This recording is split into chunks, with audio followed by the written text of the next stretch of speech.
então design num mundo desigual? Como eu falei, como eu comentei com vocês anteriormente, eu fiquei pensando super a respeito do que a gente poderia falar hoje. Considerando que a maior parte de vocês aqui são profissionais e que os nossos anseios, as coisas que nos pegam, são muito parecidas. Mas eu acho que essa aula também ela serve para quem não é efetivamente do campo assim, de design, mas se preocupa com a última palavra dessa aula, que é o desigual. Quando a gente fala sobre design, é muito legal, né? O profissional chega no mercado, então ele estudou bastante, ele treinou horrores, ele está lá super preparado e aí cheio de know-how, de capacidade de interpretação, capacidade de construção. Mas tem uma coisa que raramente a gente se pergunta, que é quem se importa com o design? Quem se importa com o design? A gente nunca pergunta isso, a gente nunca se pergunta isso, e o pior é que a gente também não se pergunta o oposto, que é com quem que o design se importa. Então, por mais maluca que pareça essa pergunta, pensa nisso daqui. Uma pessoa que tem problema, sei lá, civil, familiar, fiscal, criminal, ela se importa em ter um bom advogado, e o direito se importa em ajudar as pessoas nesse sentido. A medicina se importa com as pessoas doentes e que precisam de cuidados. Mas quem se importa com a gente, né? Quem se importa com o design?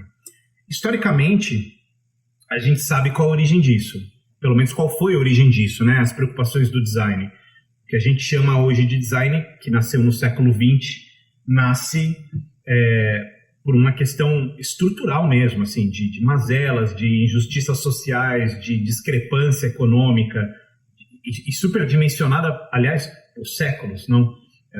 Então, em alguma medida ali, o que vai virar design, ele tenta tornar a vida melhor.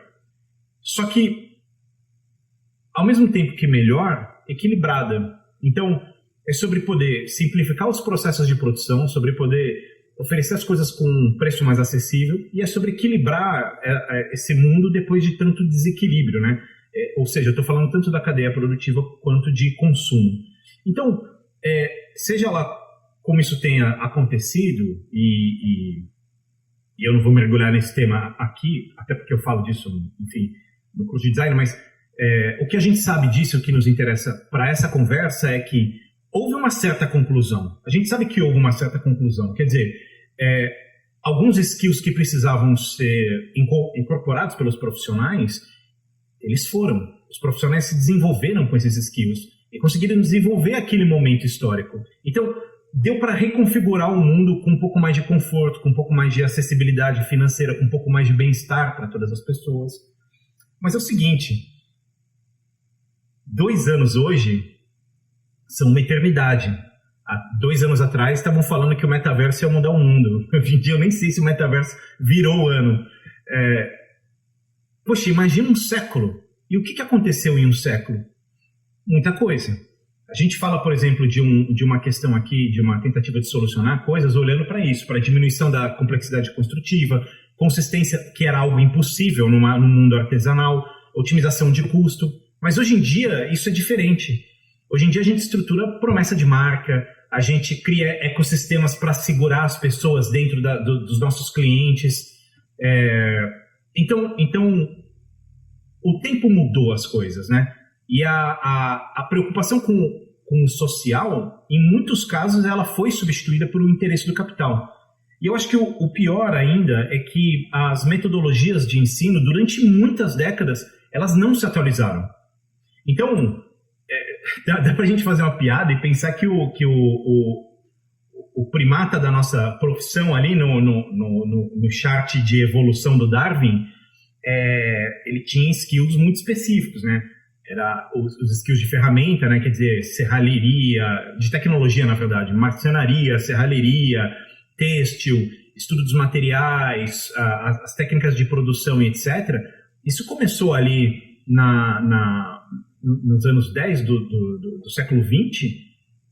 Isso durou até o pós-guerra praticamente, com pequenas atualizações, claro, mas a base ela ficou igual durante muito tempo. Então, isso é um problema. Só que quando a gente olha para o que veio na sequência, no pós-guerra, é pior ainda. Porque aqui a gente teve o desenvolvimento da publicidade pra caramba, da tecnologia pra caramba, mas as matérias, por mais que elas tenham aumentado, poxa, passou a ter cinematografia, passou a ter muito mais questões filosóficas, até econômicas. Então, isso se manteve, com pequenas atualizações, mas se manteve. E quando a gente olha para o momento mais contemporâneo que a gente está hoje, poxa, para o momento mais contemporâneo que a gente está hoje, a gente tem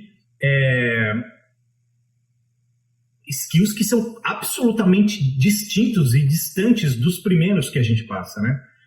O que também é muito maluco quando a gente considera a nossa própria evolução no leque de conhecimento, não? Porque, assim, você sair de uma profissão que se baseia inicialmente em serralheria e marcenaria e aí chegar no momento que a gente tem hoje, que são preocupações com narrativa, com estratégia, com experiência de interface ou de usuário, o design se torna muito amplo, não?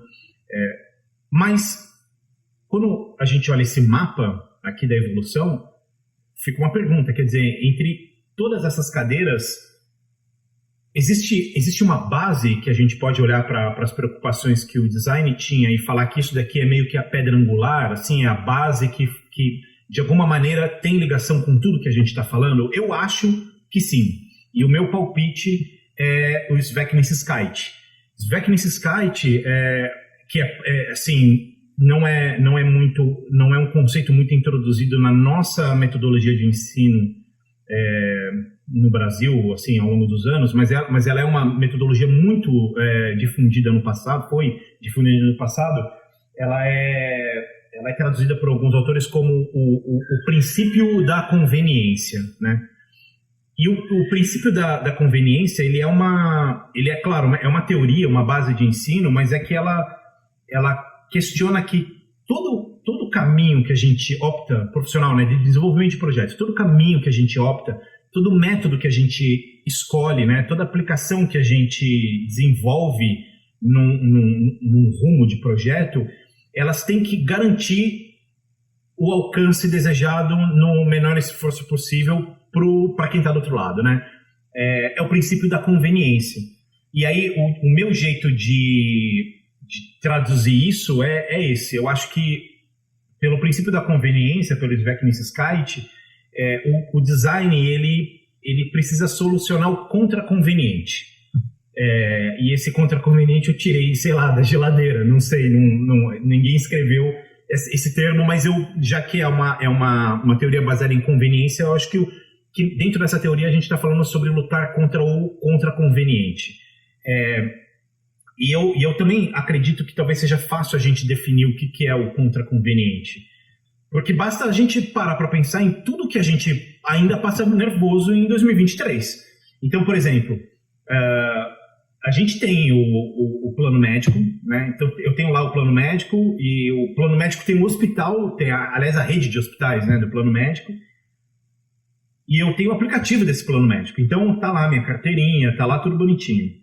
Aí eu tenho um piripaque, eu tenho um AVC, eu me corto com uma faca, eu sei lá, eu caio e quebro a perna. Pode acontecer qualquer coisa. E aí a gente fica numa loucura de que não há conveniência no momento que isso acontece até se chegar no hospital, certo? Quer dizer, você chega no hospital e a pessoa toda fodida, toda machucada, etc., ela tem que pegar a fila, ela tem que...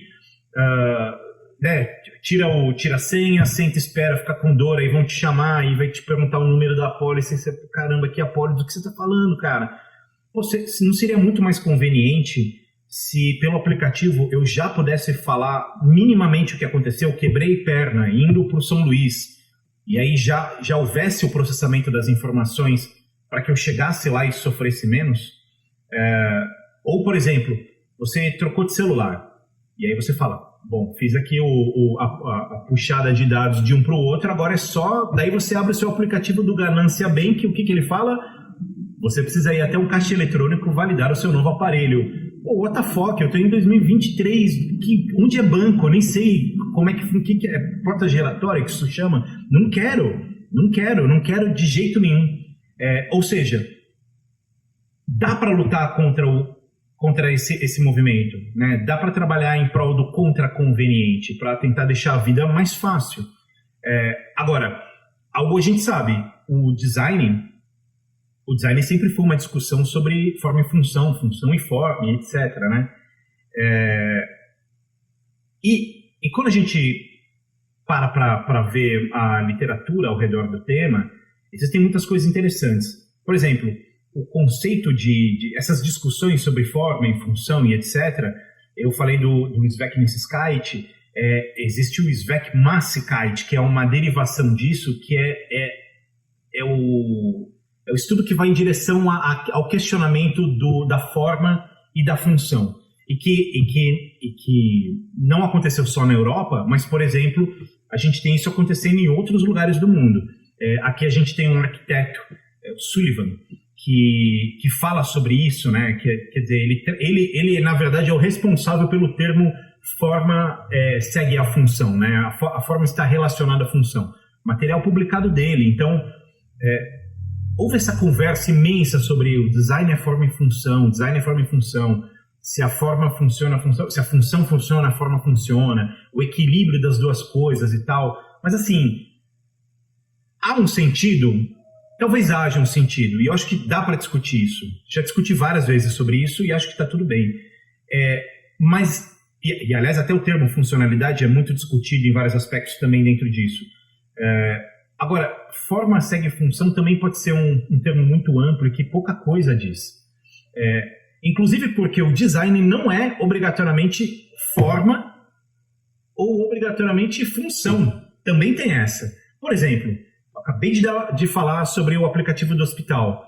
O aplicativo do hospital não tem absolutamente nada a solução, a ideia da solução, ela não tem absolutamente nada de peso relevante em visual. Ela não é um KV, ela não é um programa visual.